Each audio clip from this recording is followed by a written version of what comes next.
Hydration enthalpy or hydration energy both are similar, both are same.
Sir ये हो गया था। लैटिस एनर्जी हो गया था।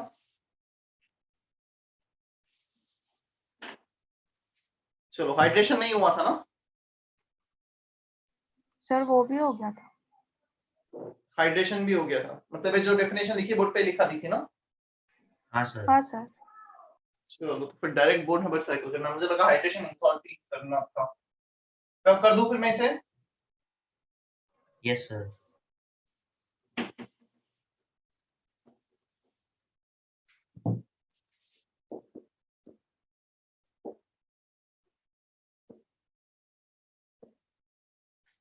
Born-Haber cycle, it is nothing but just application of Hess law. हमें जब भी कुछ कैलकुलेशन करना होगा, calculation in terms of what, let say हमें कुछ lattice energy, lattice enthalpy calculate करना है तो हम इसका यूज कर सकते हैं। जस्ट एक सिंपल से प्रोसेस को डिफरेंट स्टेप्स में ब्रेक करना है। देखो मैं एक एग्जांपल ले लेता हूं। Potassium solid plus half Cl2 gas giving KCl solid. Let's say if we want to determine enthalpy of this reaction, which is known as enthalpy of formation of KCl from its constituent element. Let's say हमें enthalpy of formation निकालना है standard condition पर। अब हम इसको steps में break करेंगे। सबसे पहले पोटेशियम को हम सॉलिड से गैसेस में कन्वर्ट करेंगे। इसे कहा जाता है enthalpy of atomization. 1 mole of gaseous atom is produced from its elemental state.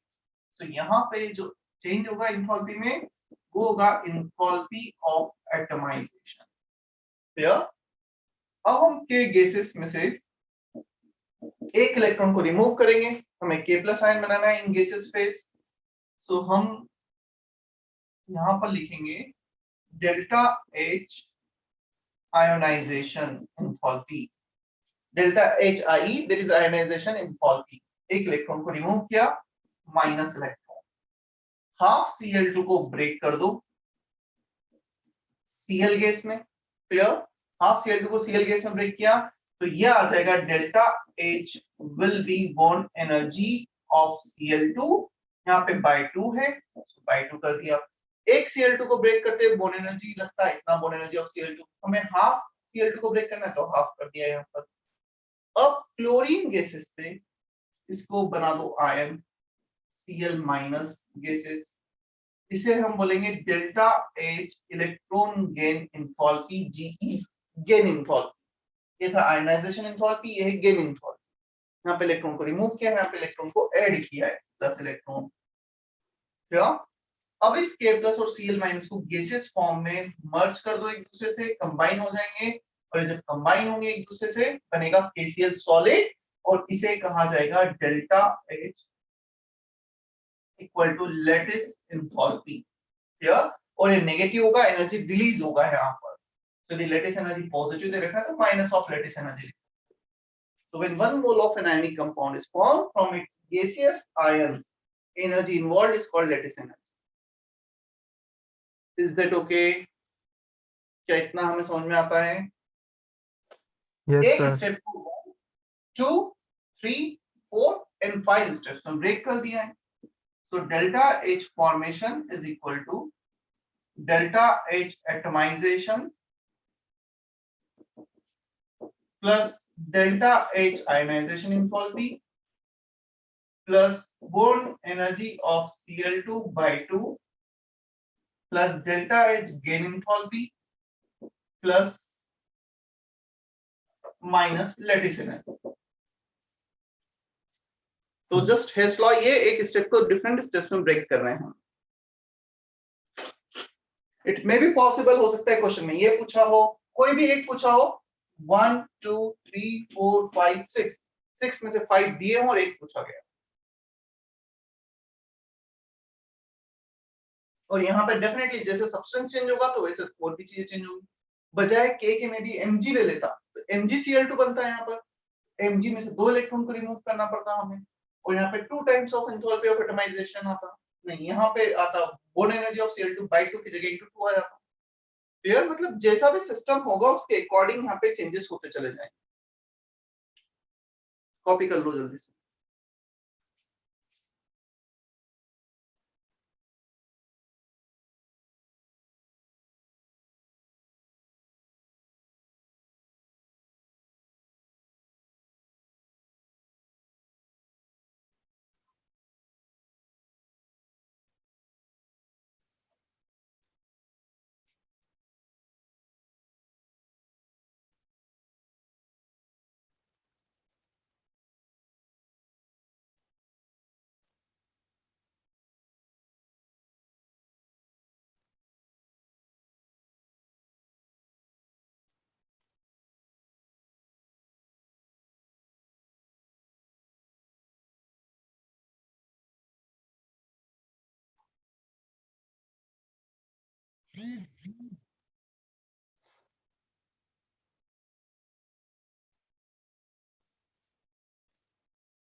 हो गया.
चलो 1 मिनट सुन लो, फिर कॉपी कर लेना।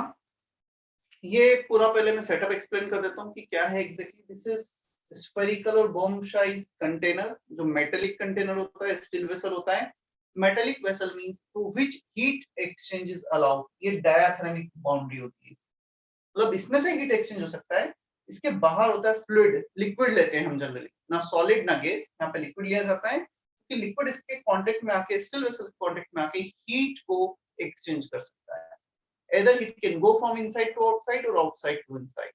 यदि यहाँ पे हम एक ऐसा रिएक्शन परफॉर्म कर रहे हैं जो एक एक्सोथर्मिक रिएक्शन है, हीट रिलीज होगा तो यहाँ से हीट बाहर जाएगा, ये लिक्विड हीट एब्जॉर्ब करेगा। थर्मोमीटर से हम क्या करेंगे, टेम्परेचर को नोट डाउन कर लेंगे, इनिशियल टेम्परेचर, फाइनल टेम्परेचर। ये स्टिरर है जो बेसिकली फ्लूइड को यूनिफॉर्मिटी टेम्परेचर के रिस्पेक्ट में मेंटेन करेगा। ऐसा नहीं कि जो लिक्विड इसके कांटेक्ट में है वो ज्यादा टेम्परेचर पे, जो दूर है वो कम टेम्परेचर पर, उसे रोटेट करके यूनिफॉर्मिटी मेंटेन करेगा। क्लियर? ये जो सबसे आउटर सरफेस दिख रहा है, दिस इज इंसुलेशन। हीट इन दोनों के बीच में एक्सचेंज होना चाहिए, बट यहां से हीट बाहर नहीं जाना चाहिए। क्लियर? ये सिस्टम, ये सराउंडिंग, इस पूरे होल सिस्टम से बाहर हीट नहीं जाएगी। क्लियर? तो ये पूरा सिस्टम डिजाइन किया है। यहाँ पे रिएक्शन परफॉर्म करेंगे, दी एनर्जी रिलीज हुई तो इसका टेम्परेचर बढ़ेगा, एनर्जी इसमें एब्जॉर्ब हुई तो यहाँ से हीट फ्लो होगी और इसका टेम्परेचर कम हो जाएगा लिक्विड का। तो टेम्परेचर नोट करके हम कुछ कैलकुलेशन परफॉर्म करेंगे, वो भी देखते हैं कैसे करेंगे। और ये कांस्टेंट वॉल्यूम पे परफॉर्म होगा, जो भी हीट एक्सचेंज होगा that will be internal energy.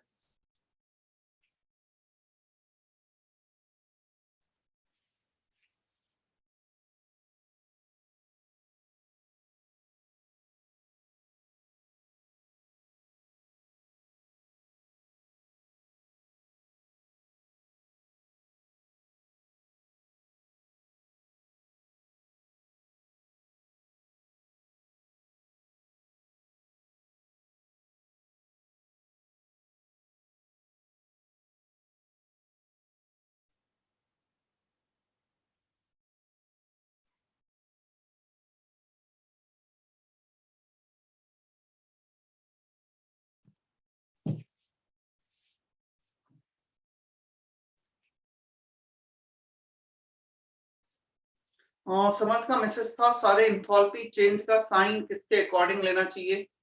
Generally enthalpy change में साइन इंक्लूड होता है। क्लियर? मतलब हाँ, कभी कभी हमें इंथैल्पी चेंज को रिलेट करना पड़ता है दूसरे टर्म से, हाइड्रेशन एनर्जी, लैटिस एनर्जी, तो फिर हमें एग्जैक्टली क्लिक होना चाहिए कि बॉन्ड ब्रेक हो रहा है या बन रहा है, उसके अकॉर्डिंग साइन हम एडजस्ट कर लें। यदि एनर्जी रिलीज हो रहा है तो माइनस साइन, एनर्जी एब्जॉर्ब हो रहा है तो प्लस साइन।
हीट रिलीज की जगह मैं एक्सचेंज ही लिख देता हूं, बेटर वर्ड होगा।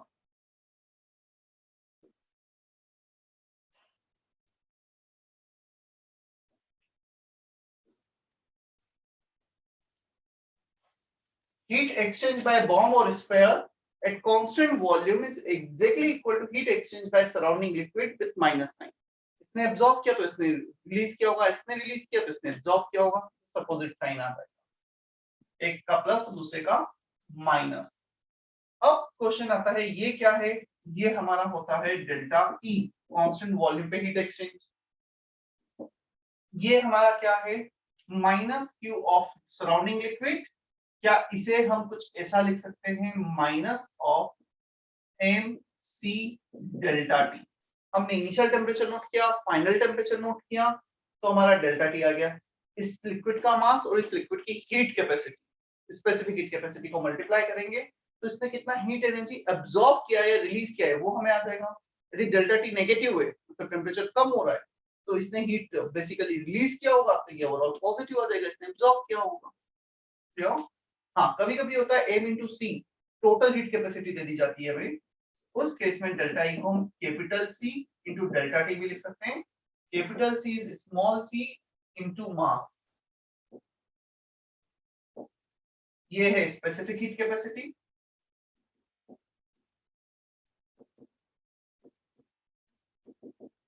और ये है ओनली हीट कैपेसिटी।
हमें कुछ क्वेश्चन में लेट से दे रखा है, कुछ 0.2 मोल से वेट दे दिया सब्सटेंस का कितना रिएक्शन कर रहा है, and we need to determine internal energy change और एंथैल्पी चेंज पर मोल।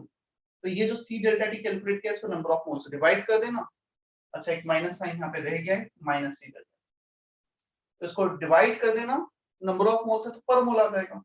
सेकंड डेल्टा एच निकालना है, equal to delta E plus delta nGRT, coefficient of gases product minus coefficient of gases reactant into R. Similar unit में लेना है इन दोनों को, यदि इसे कैलोरीज में तो ये भी कैलोरी में, ये जूल में दे रखा है तो इसे भी जूल में, किलो जूल में दे रखा है तो आर का वैल्यू जूल में लेना और उसको 1000 से डिवाइड कर। कुछ क्वेश्चंस करते हैं, समझ में आएगा।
चलो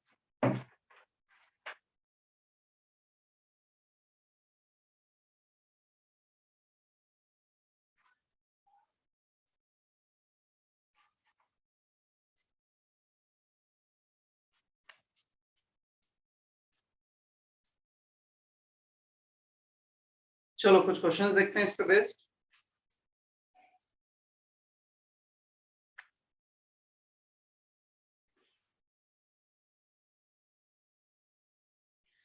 page number 72।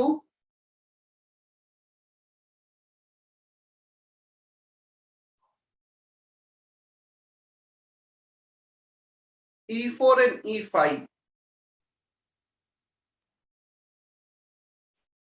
E3, E4, E5, page number 72 अभी करना है। Page number 72, E4, E3, E4, E5।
देखो first E3 delta H equal to delta U plus delta PV, हमें C2H4 plus H2 दे रखा है 5 लीटर C2H6 बनेगा which is also 5 लीटर 1:1:1 के ratio में यूडियोमेट्री the ratio of moles and the ratio of volume for gases will remain same.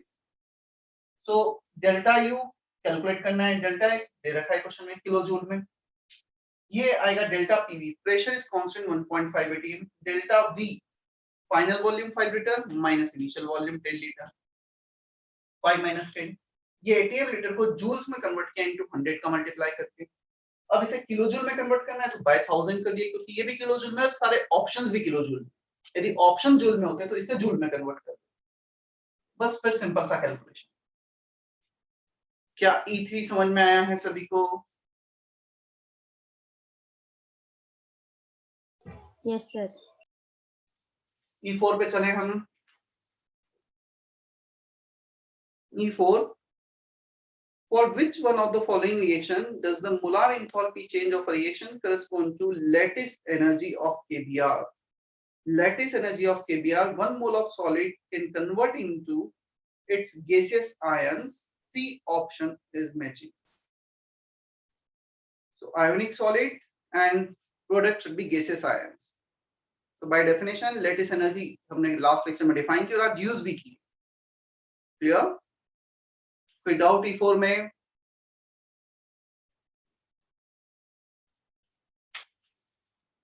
क्या E4 clear है सभी को? C option.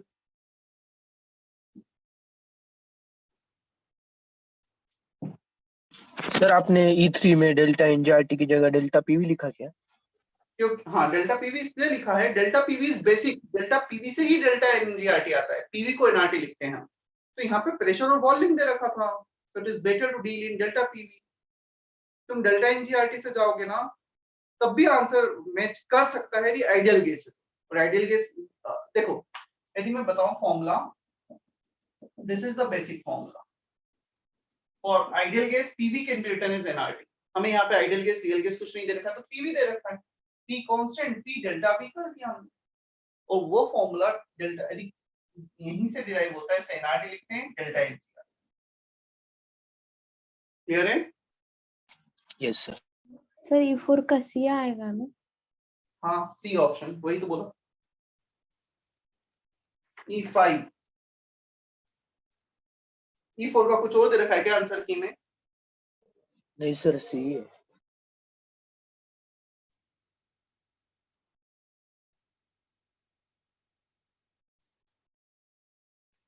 E5 is based on Born-Haber cycle.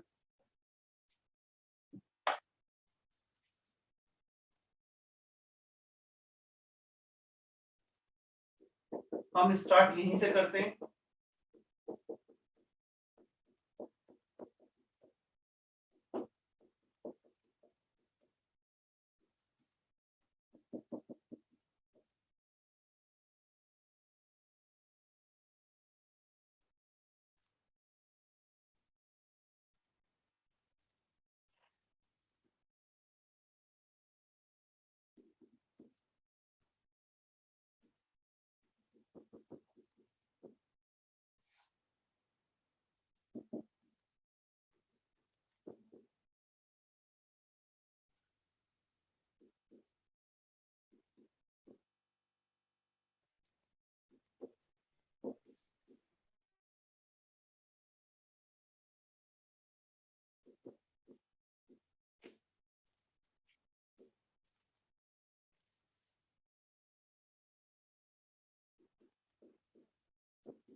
देखो हमें इसमें इंथैल्पी ऑफ एटमाइजेशन दे रखा है इतना 160, इसका आयनाइजेशन पोटेंशियल 520 दे रखा है, Cl2 का बोन एनर्जी दे रखा है 244, हमें हाफ लगेगा, यहाँ पे 122 कर दिया।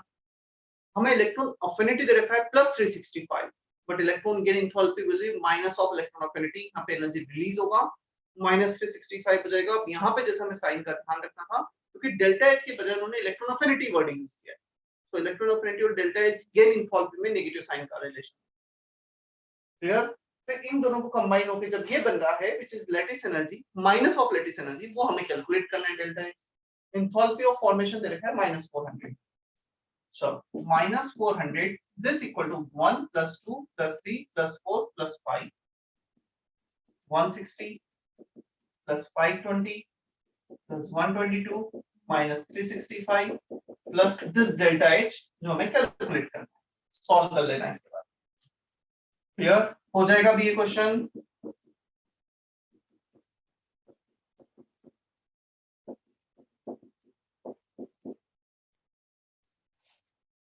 कैलकुलेशन यदि हम देखें 400 560 5000 1080 1180 1202 में से 365 को माइनस करना,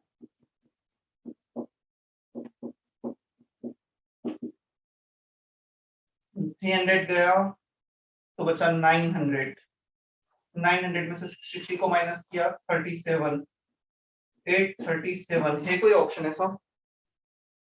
A option, is that okay? Yes, sir.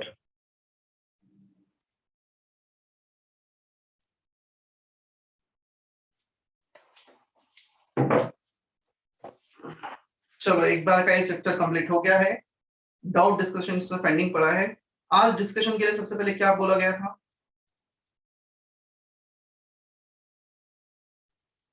Exercise 1। Of thermochemistry, right?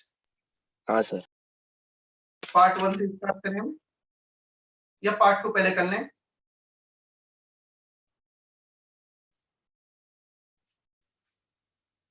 मैंने कुछ सीक्वेंस बताया था, मुझे इतना ध्यान है लास्ट टाइम, इस सीक्वेंस में हम डिस्कस करेंगे। क्या सीक्वेंस था समर्थ?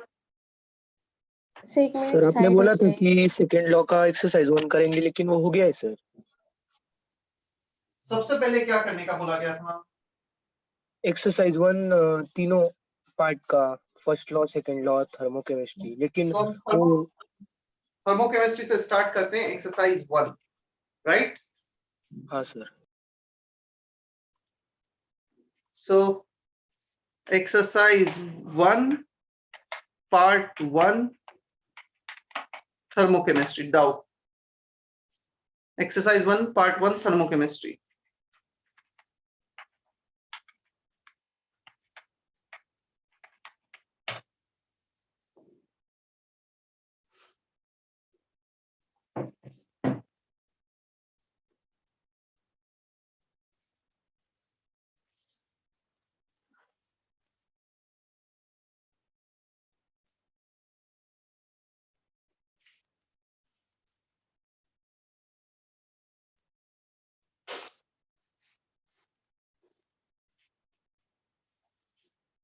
Exercise 1, part 1, thermochemistry. Doubt, type in chat box.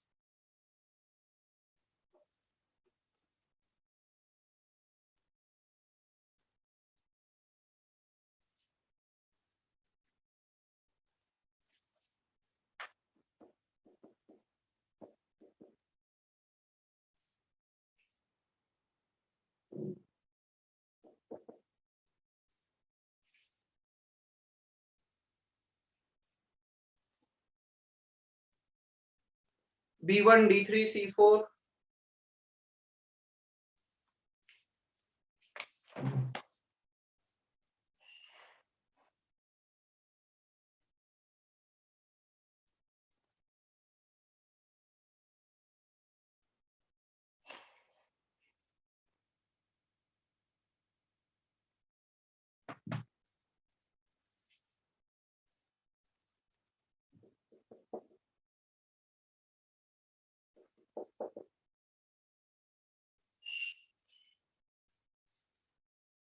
चलो ये कुछ क्वेश्चंस आए, जिन लोगों ने सॉल्व की अच्छी बातें नहीं की एक बार देख लेना, मतलब कुछ क्वेश्चंस प्रैक्टिस हो जाएंगे तो मैं एक रफ आइडिया लगेगा कैसे आगे फिर सॉल्व करना है आपसे।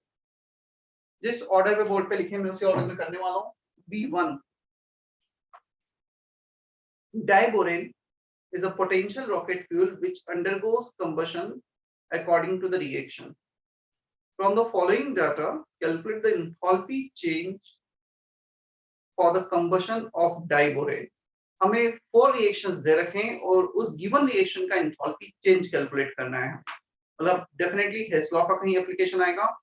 तो डिजायर्ड रिएक्शन है हमारे पास B2H6 plus O2 B2O3 plus 3H2। This is the desired reaction.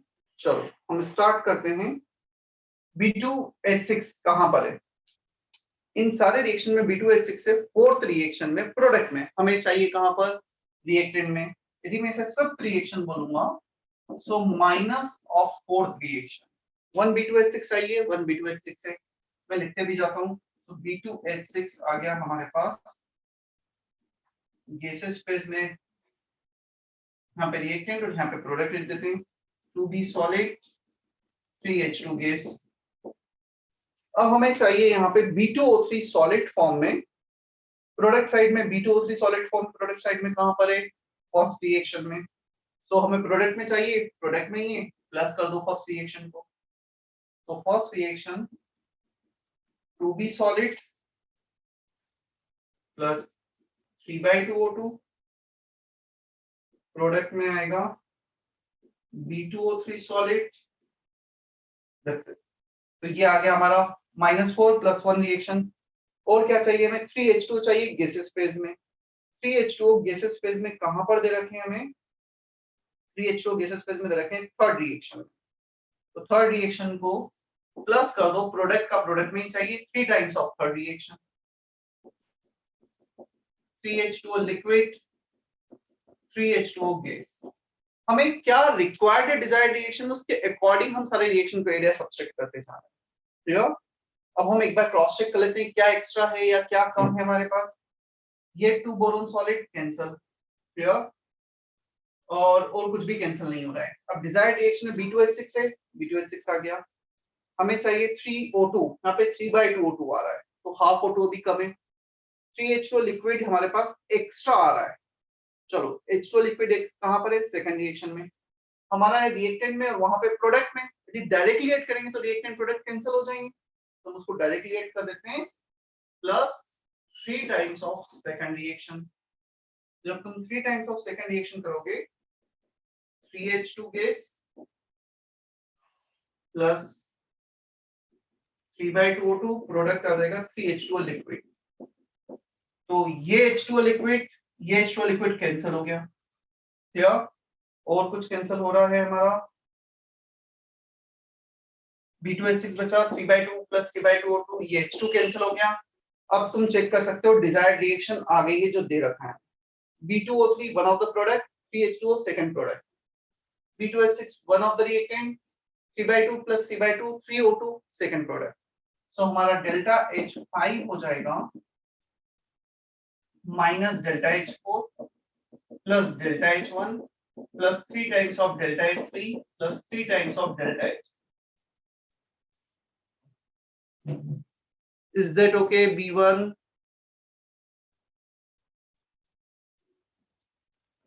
जिसका भी डाउट था, ये अच्छा क्वेश्चन था बेस्ड ऑन हेस लॉ। जिन लोगों ने सॉल्व नहीं किया होगा डेफिनेटली सॉल्व करोगे तो यहाँ पे थोड़ा सा अटक सकते हो, तुम चेक कर लो, कुछ डाउट है तो क्लियर करो।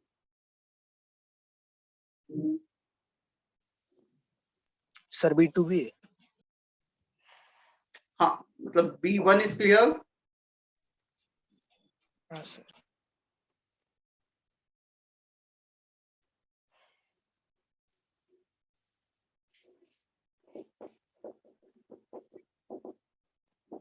B3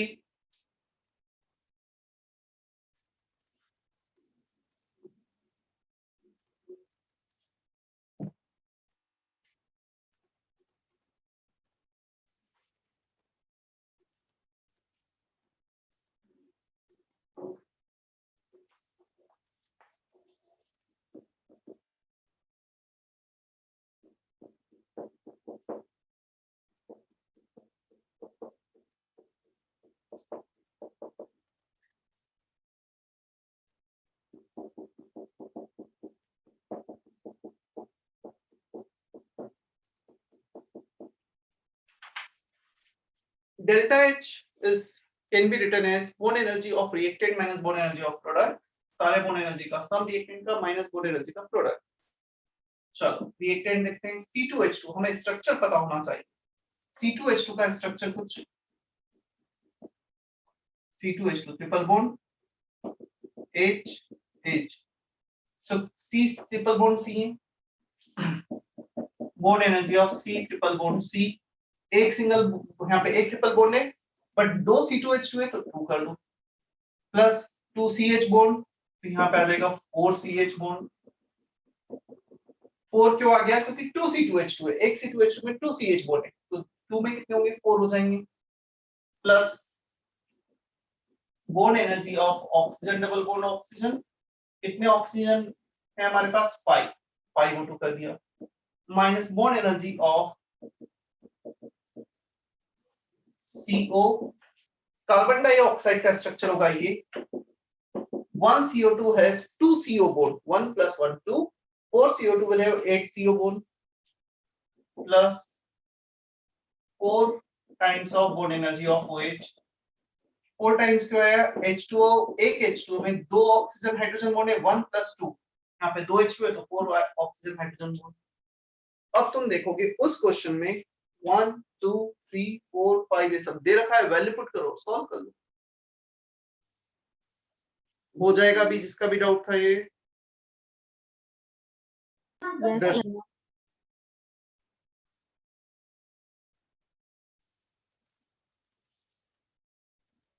एटलीस्ट क्वेश्चन सभी पढ़ते जाना. मैं फिर से बोल रहा हूँ ना मतलब तुम्हें समझ में आएगा जब तुम सॉल्व करोगे. चैप्टर कंप्लीट हो गया है तुम्हें सिर्फ बुकलेट ही सॉल्व करना बाकी.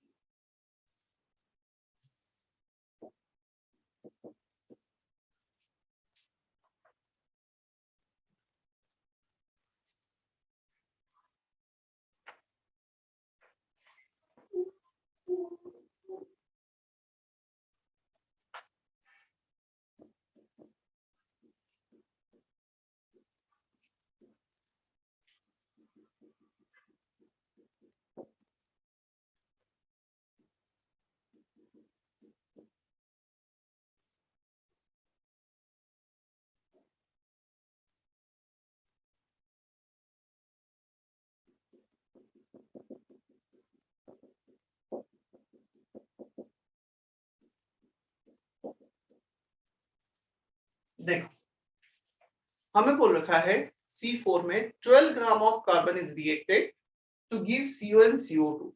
हम सबसे जो कॉमन मिस्टेक है वो ये करते हैं एक ही रिएक्शन लिख देते हैं C plus O2 giving CO plus CO2 जो मोल कॉन्सेप्ट में भी बताया गया है. जब भी कुछ ऐसा रिएक्शन हो रहा है दो अलग मतलब सेम रिएक्टेंट दो अलग प्रोडक्ट दे रहे हैं तो हमें दो सेपरेट रिएक्शन लिखना है. हमें नहीं पता कितना C CO2 दे रहा है और कितना C CO बना रहा है इसलिए सेपरेट रिएक्शन लिखना होता है. 12 ग्राम मींस 1 मोल. 1 मोल में x मोल यदि फर्स्ट रिएक्शन से रिएक्ट करता है सेकंड से रिएक्ट करेगा 1 माइनस x बचा हुआ. यहाँ पे डेल्टा H दोनों का दे रखा है. क्वेश्चन है कितना O2 रिएक्ट कर रहा है तो यहाँ पे x मोल रिएक्ट करेगा तो x मोल इतना O2 का. 1 माइनस x रिएक्ट करेगा तो 1 माइनस x by 2 हाफ करेगा उसका रिएक्ट. चलो for 1 mole energy released is 393.5. कितना एनर्जी रिलीज होगा 1 मोल. यहाँ पे कितना मोल रिएक्ट कर रहा है x तो into x कर दिया हमने प्लस और 1 मोल एनर्जी रिलीज्ड इज 110.5. यहाँ पे कितना रिएक्ट कर रहा है 1 माइनस x मोल कार्बन का रिएक्ट कर रहा है और 1 माइनस x इसका बन रहा है. तो इसमें into x इसमें into 1 minus x total energy release which is given in the question 250. x के लिए सॉल्व करना है.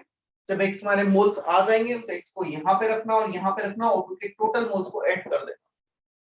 एक बार O2 के मोल्स आ गए हमें पूछा है इस क्वेश्चन में weight of O2. Here when 12 gram of O2 reacted with this calculate the mass of oxygen consumed. So weight of O2 will be moles of O2 into 32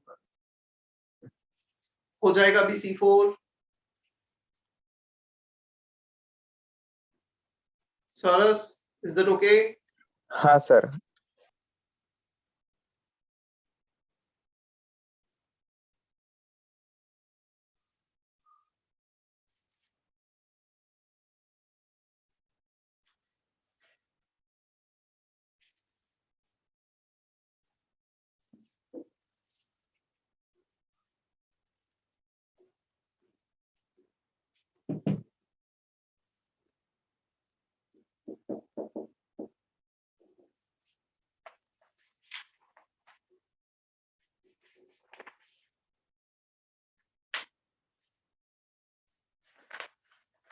E3 based on Born Haber cycle. देख लेना सभी question, क्योंकि ये दो अब तक हमने जितने भी केस किए हैं वो +1 -1 वाले थे, +2 -2 वाला केस।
देखो यहाँ पे डिफरेंस क्या आएगा, ये as it is sublimation, sublimation बोल लो, इंथैल्पी ऑफ एटमाइजेशन बोल लो, बोथ आर सिमिलर, सॉलिड से गैस एक मोल बन रहा है।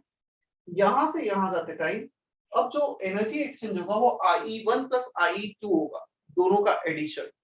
क्लियर? तो IE1 + IE2 होगा for magnesium. Delta H ionization energy, ionization enthalpy for 1 + 2, दो इलेक्ट्रॉन रिमूव करना है। इन द सिमिलर मैनर यहाँ पे जब हम डेल्टा H G लिखेंगे, first electron gain enthalpy plus second electron gain enthalpy, दो इलेक्ट्रॉन गेन कर रहा है, दोनों का एडिशन। यहाँ पे भी दोनों का एडिशन, बस इतना चेंज आएगा, बाकी सब कुछ सिमिलर वे में पहले जैसा चलेगा। ये दे रखा है हमें, ये कैलकुलेट करना है लेटेस्ट एंथैल्पी, बाकी सारी इंफॉर्मेशन दे। क्या भी हो जाएगा E3 Darshana? Yes sir.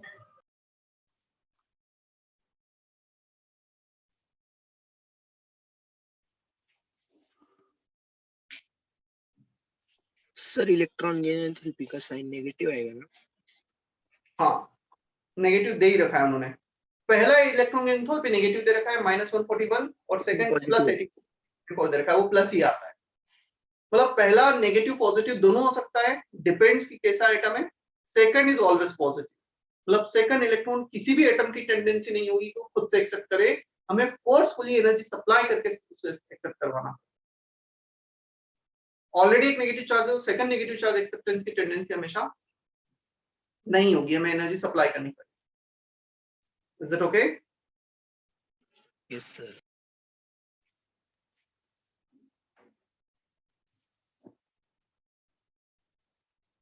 F3,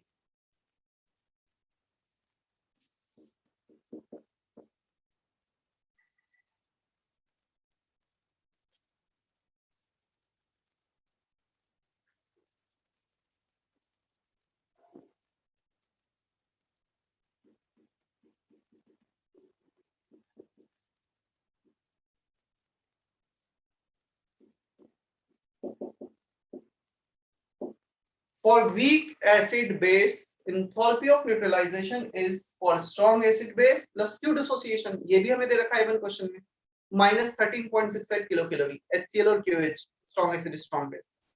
ये पूछा है वीक एसिड HCl के लिए हमें ये दे रखा है -2480। Q dissociation आ जाएगा, कैलोरीज हो जाएगा। अब ये क्वेश्चन F3 जिसका भी डाउट था, हर्षवर्धन।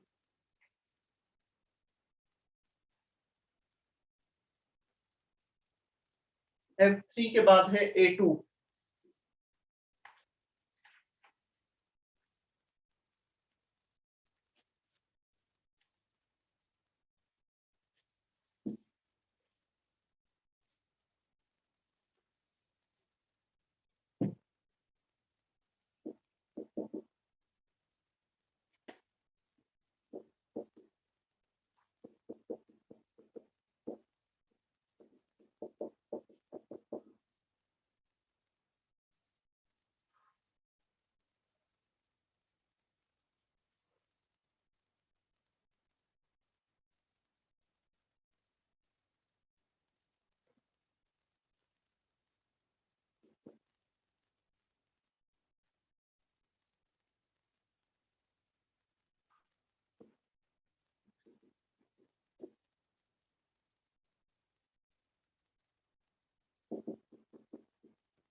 देखो यहाँ पे वर्क पिक्चर में इसलिए आएगा solid aqueous solid gas expansion होगा because of this gas molecule -P delta V which can be written as minus delta NgR moles of gas.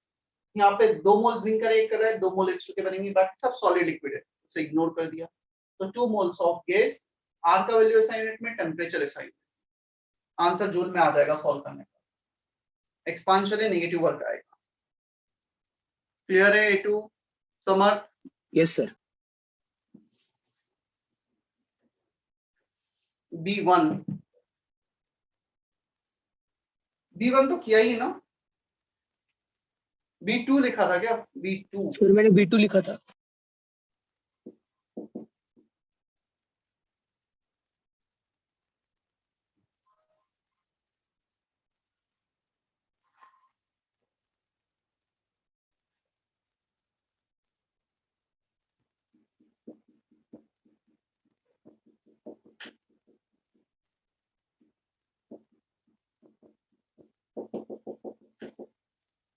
याद है Kirchhoff's equation delta H T2 minus delta H T1 upon T2 minus T1 equal to delta Cp। क्या ये reaction हमें ध्यान है?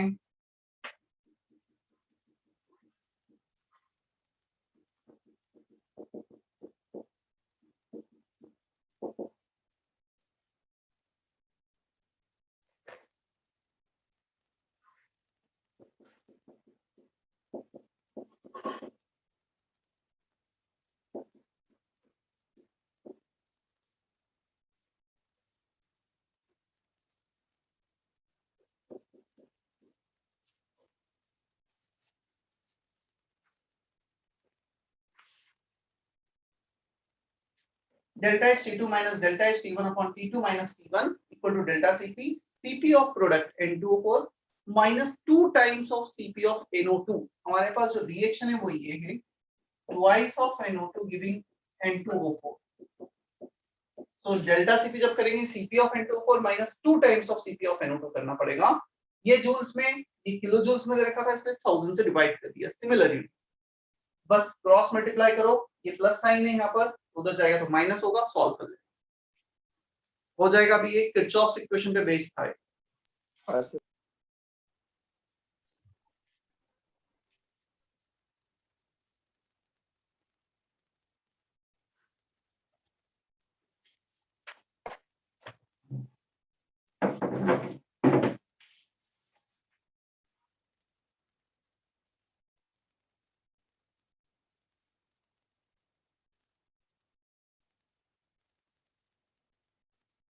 चलो अब क्या पार्ट 2 पे आ जाए हम, थर्मोकेमिस्ट्री।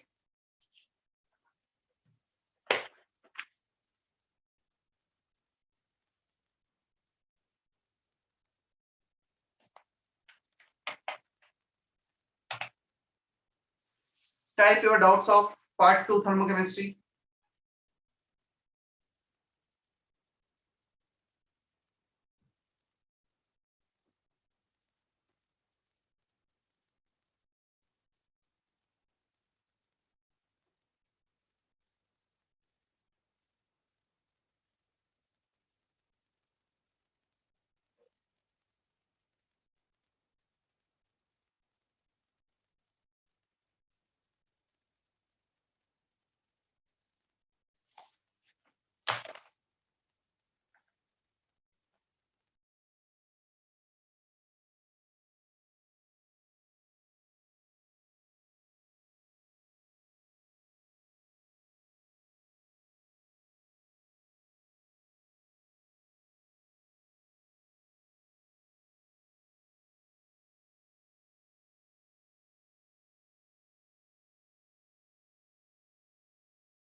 A4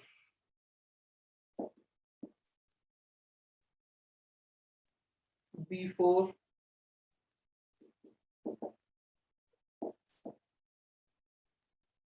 उसके बाद था C7 C8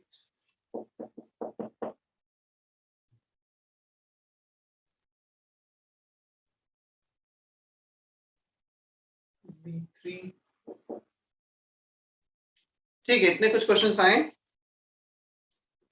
जिस ऑर्डर में लिखे हैं उसी ऑर्डर में सॉल्व कर रहा हूं। A4, consider the reaction at 300 Kelvin. If 2 moles of H2 completely react with 2 moles of Cl2 to form HCl, what is delta U naught?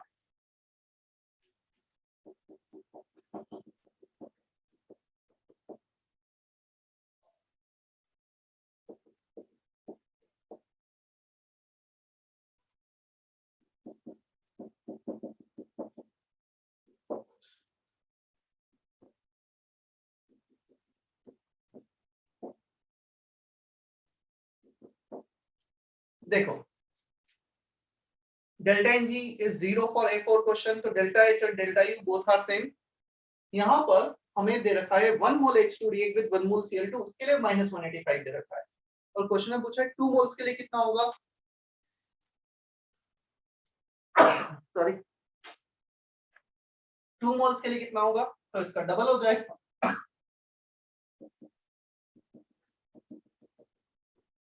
और 2 मोल H2 react with 2 mole Cl2। Is that okay? Vineet, नहीं विनीत का नहीं था, A4 था, इसका था F4, साक्षी का।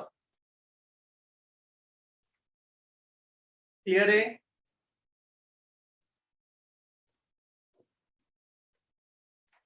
साक्षी, can you hear me? Yes, sir.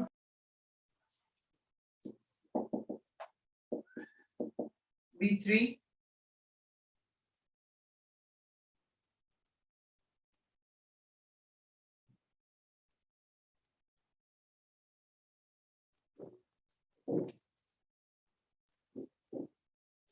B option is correct for B3. C giving CO। इस रिएक्शन में first of all it is not heat of combustion, heat of combustion तब डिफाइन होता जब CO2 बनता। A is not correct. Reaction is exothermic, yes, minus दे रखा है 220, तो एक्सोथर्मिक तो है। B is correct. Reaction needs no initiation, नहीं ऐसा नहीं है, कार्बन रखे रखे बर्निंग स्टार्ट नहीं होगी ना, हमें बर्निंग को स्टार्ट करना पड़ता है, so it required initiation। C is not correct। Answer is B for B3।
देखो हमें B4 में चाहिए C solid giving C gas, तो हम सबसे उसको फिफ्थ रिएक्शन बोल देते हैं, डिजायर्ड रिएक्शन को।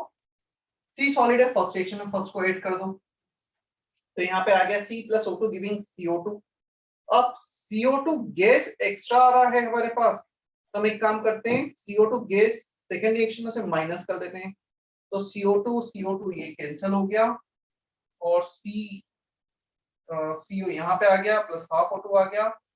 अब हम आते हैं, हमें क्या चाहिए, O2 CO2 गैस चाहिए ना प्रोडक्ट साइड में, तो CO2 गैस, एक मिनट रुक जाओ, सी गैस, हमें सिर्फ सी गैस चाहिए, वो है फोर्थ रिएक्शन में, तो फोर्थ रिएक्शन को एज इट इज ऐड कर दो। जब फोर्थ रिएक्शन को ऐड करोगे, CO गैस यहाँ पे आ गया, यहाँ पे C गैस और O गैस, तो ये CO और ये CO कैंसिल हो गए हमारे पास, क्लियर। अब हमारे पास ऑक्सीजन एक एक्स्ट्रा आ रहा है यहाँ पर, वो है थर्ड रिएक्शन में, तो एक काम करते हैं, minus half of third reaction कर देते हैं, तो minus half of third reaction O gas, और यहाँ पर हाफ O2 गैस, तो ये एक O2, half O2 plus half O2 ये कैंसिल, ये O गैस कैंसिल, रिएक्टेड में बचा सिर्फ C सॉलिड और प्रोडक्ट में बचा C gas, so delta H5 will be delta H1 minus delta H2 plus delta H4 minus half of delta H2। Clear है? जिसका भी डाउट था भी ये B4, विनीत। Yes, sir.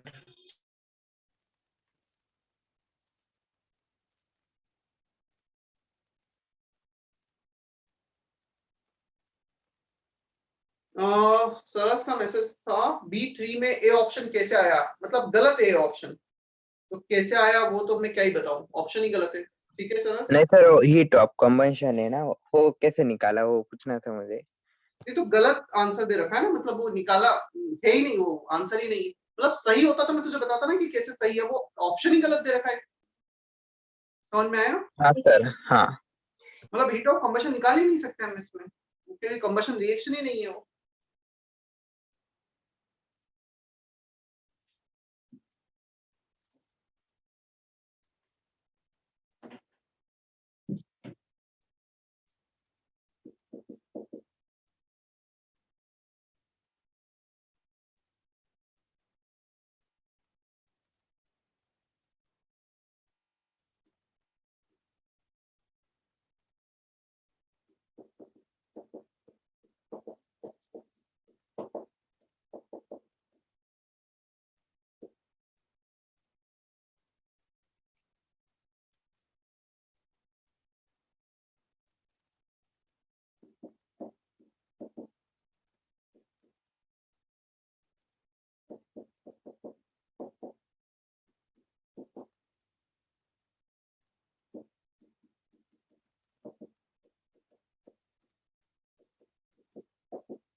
देखो C7, सबसे पहले तो रिएक्शन लिखना जरूरी है हमें।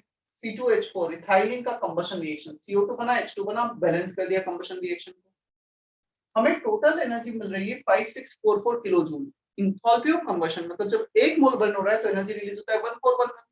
तो कितने मोल्स बर्न होंगे so that we can have this amount of energy. So number of moles into energy release per mole equal to total energy release. तो यहाँ पे 4 मोल्स आ गए C2H4। ऑक्सीजन के कितने होंगे 1:3, इसके 4 रिएक्ट करेंगे तो उसके 12 रिएक्ट करेंगे। Volume at STP number of moles into 22.4, answer for C7। Clear है साक्षी C7? Yes, sir. अच्छा अब मुझे बताओ, क्या हमने क्लास में कैलोरीफिक वैल्यू वर्ड डिफाइन किया है? हाँ सर, हाँ Yes, sir. sir. Delta H combustion में मोलर मास। ठीक है, C8 based on calorific value, जिसका कैलोरीफिक वैल्यू ज्यादा वो बेटर है। और कैलोरीफिक वैल्यू का फॉर्मूला अगेन मैंने बोर्ड पे लिख दिया है।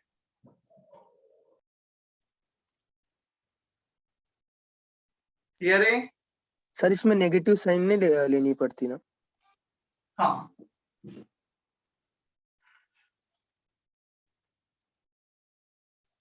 चलो कोई डाउट अभी यहां तक?